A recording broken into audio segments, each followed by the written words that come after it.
What's going on, everybody? Welcome back to the channel for another Dragon Ball Super deck profile. And today I'm going to go over the Raditz promo leader. I never thought I'd ever play a Raditz deck, but this leader is just incredibly degenerate and fun.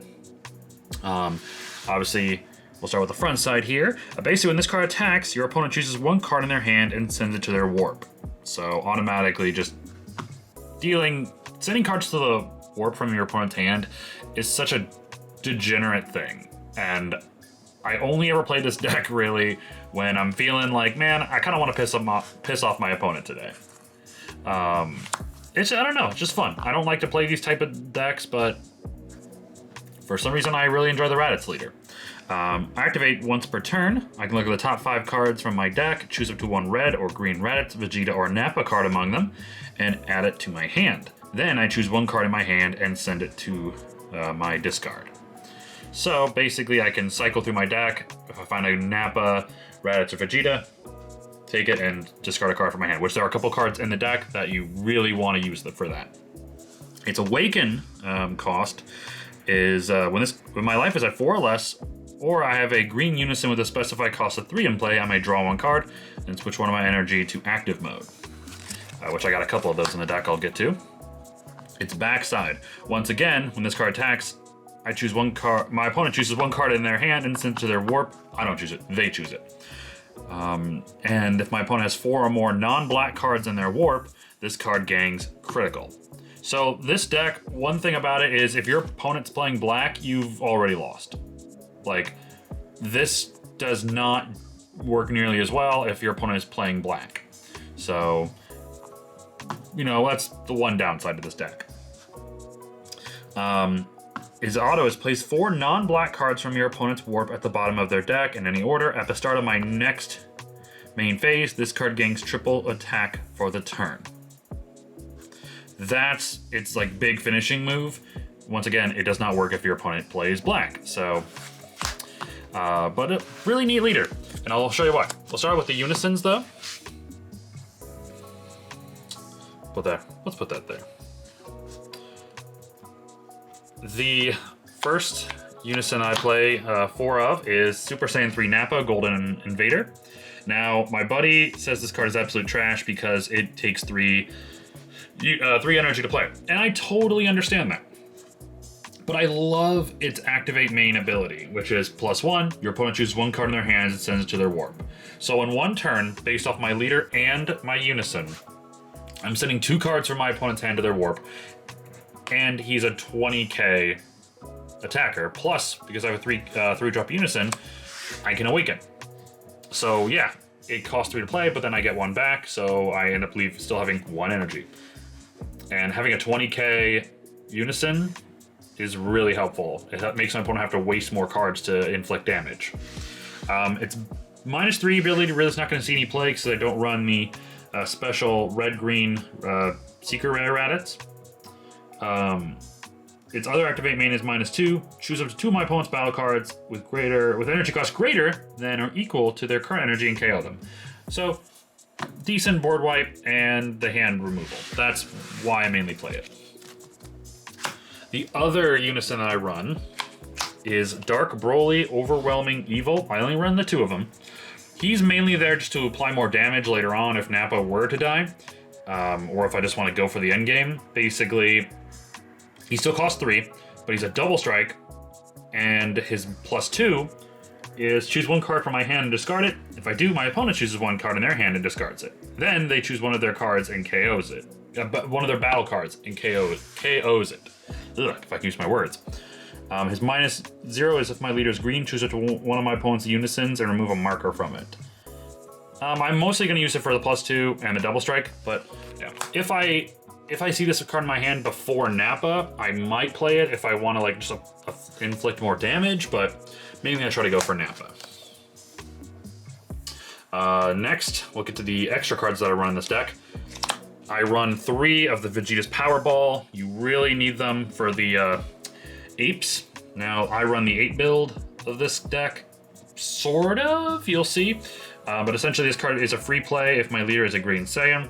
Once per turn, I can tap 1 energy. When one of my non-Great Ape Saiyan cards is KO'd by an attack, I may choose a Great Ape version of that card, essentially with the same color, the cost of 4 or less, and play it in rest mode. Then I shuffle my deck. But at the end of my turn, I get to choose one of my Great Apes and untaps it. So this will help with the Great Ape that I'll be showing you in a bit. Run 3 of those. For defensive purposes, I run 4 copies of Dormant Potential. I mean, this is green.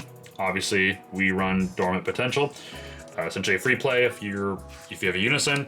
It doesn't negate the attack, but it KOs up to any of my opponent's battle cards that add up to a cost of 2 or less. If I discard a green card, my opponent can only attack 1 more time. It's great for defense because you need it.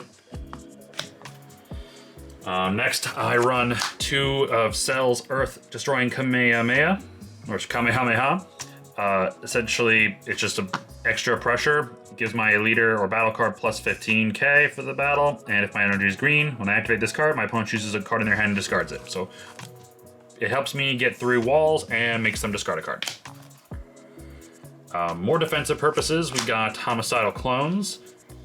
We should know what this card does by now. Free play, blockers. Free play negate. If my life is a 5 or less, I can take a life to play it, and I negate the attack, and then play a blocker token. So great for saving your life, or if you're at 5 life and you just need to get down to 4. My counter battle cards. I run 4 copies of Frieza Charismatic Villain. Obviously, it's a free play if I have a Unison, and it's a counterplay to stop something. Basically, I play it and I can KO one of my opponent's battle cards with the cost of 7 or less. It's really neat, except I really wish it could get around barrier or didn't have that specified energy cost.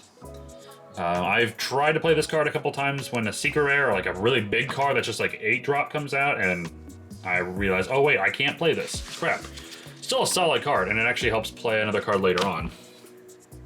And another counter play or counter attack battle card is Majin Buu Unadulterated Malice, essentially the green version of Toppo.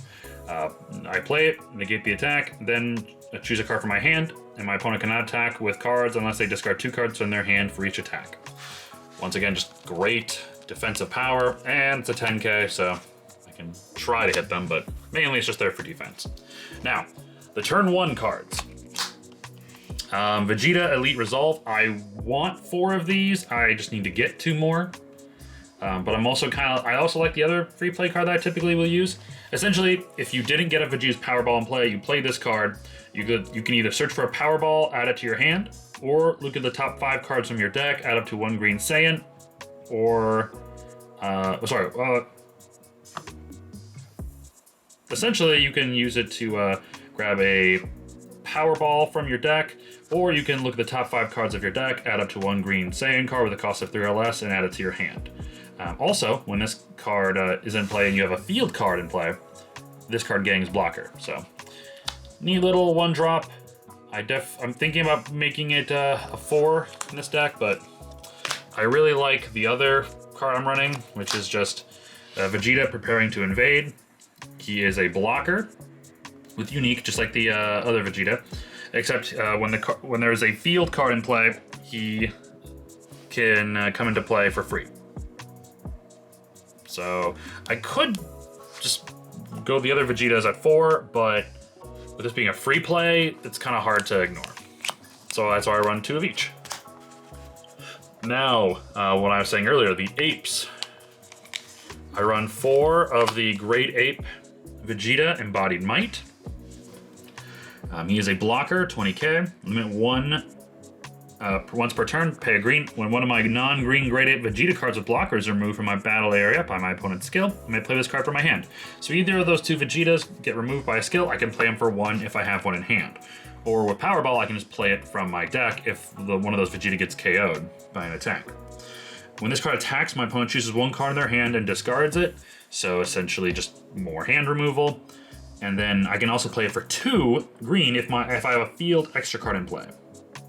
So great pressure, really good to have early on.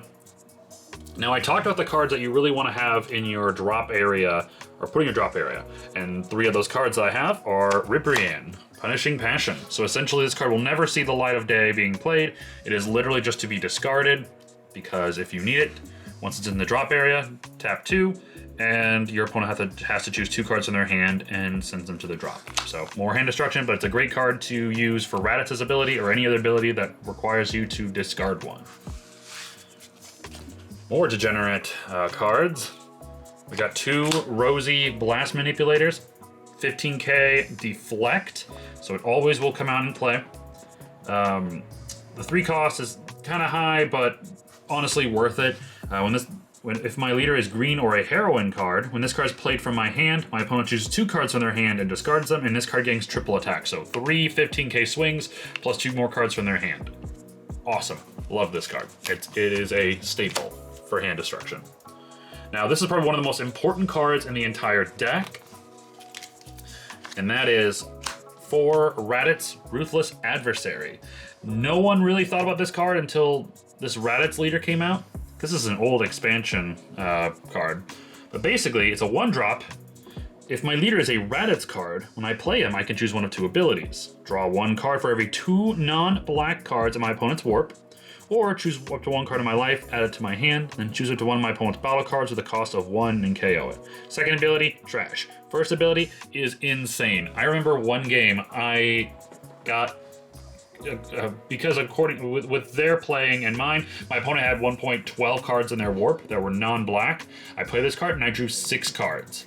It is awesome. It is 100% like play later on when you need to refill a hand, but the fact that it's only a 1 cost and it's not unique is insane. You could play 2 of these and draw huge amounts of cards. But yeah, 100% need that card. Now we go for the big boss monsters. And that would be, I run 2 of the Fused Zamasu Deity's Wrath. Indestructible, 20k. Once per turn, I can tap 1. Activate main. Tap 1. If I have 3 or more energy, choose green battle cards in my battle area with 5,000 power or more, and a total cost of 5, and place them in my drop area. Play this card from my hand. So Frieza, the charismatic villain, is a great target for this card, so get rid of Frieza, bring out Zamasu. When this card attacks, my opponent chooses 1 card from their hand and places it in their drop area. So once again, hand destruction, and you can't get rid of it. There's no way to get rid of it, so I'm just swinging for 20k and making my opponent drop a card. It's awesome. I finally got copies of this card thanks to Mythic Booster, but yeah, it's 100% needed. Another boss monster in the deck that's not the Secret Rare. I run 1 Majin Buu Unadulterated Destruction. This is essentially a card that if I'm not doing so well, this is a card I want to play. It essentially wipes the board. It's a deflect, so it cannot be stopped. When you play it, you choose all other non-token cards in all battle areas, all unisons, ignoring barrier, and discard them. Or send them to your drop. Your opponent chooses 2 cards in their hand and discards them. My leader's not Majin Buu, so its other ability doesn't work. But if I have 5 or more energy, if this card is placed in my drop area, I return it to my battle area return to the battle area if it was KO'd by an opponent's skill. As long as it's in rest mode, though, my opponent cannot attack unless they choose 2 cards in their hand and discards them. So this is just great if you really need to wipe the board, you're not doing so hot, and then it just applies more pressure for them so they can't kill you. I really didn't like this card at first, playing Majin Buu, but I've realized it's great to have a 1 or 2 of. For me, I just run 1 of. Other cards you want to throw in your drop area from your leader ability. Obviously, Great Ape, Saiyan Instincts. Never going to see the light of day, but essentially activate main, tap 2, send this from your drop to your warp, draw 2 cards. It's great to replenish your hand because Raditz does not draw. It's one of the major downsides about this leader is it does not draw on either side, so you need cards like this to help draw, help you get that late game edge. And then the super combo we're going to run in this deck. I run 4 copies of Vegeta the Lone Prince. Great turn 1 card. If you've got really nothing else to play, it essentially makes your opponent drop a card from their hand, plus you can use it for its 10k combo power. Obviously, you won't get the draw right away, but it's a decent first turn play. Plus, it can still be used for the Great Ape card, since it's a Vegeta card. And the secret rare that I will be playing in this deck is the Wicked Saiyans. I love this card. Essentially, this can be played for cheaper if my leader is green, yellow, or shares a character with this card, since there's 4 characters. Raditz is one of them, but he's also a green leader, so it works. It's a 10k combo power, but it's free to play. He gains dual attack and blocker if my leader is green, yellow, or one of the character cards. And at the end of a combo which this card was used from my hand, and my opponent may choose 4 of their cards and switch in the rest mode. If they don't, I can play this card from my drop area, and my opponent chooses 2 cards from their hand and discards them. So great secret rare to run with it.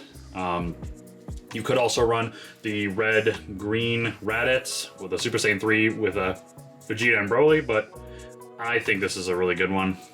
But yeah, that's the Raditz deck profile. It's essentially just making your opponent keep discarding cards from their hand, sending cards to their warp, and just hitting them for crit. But yeah, what do you guys think? Let me know in the comments down below, and I'll see you on the next deck profile. See ya.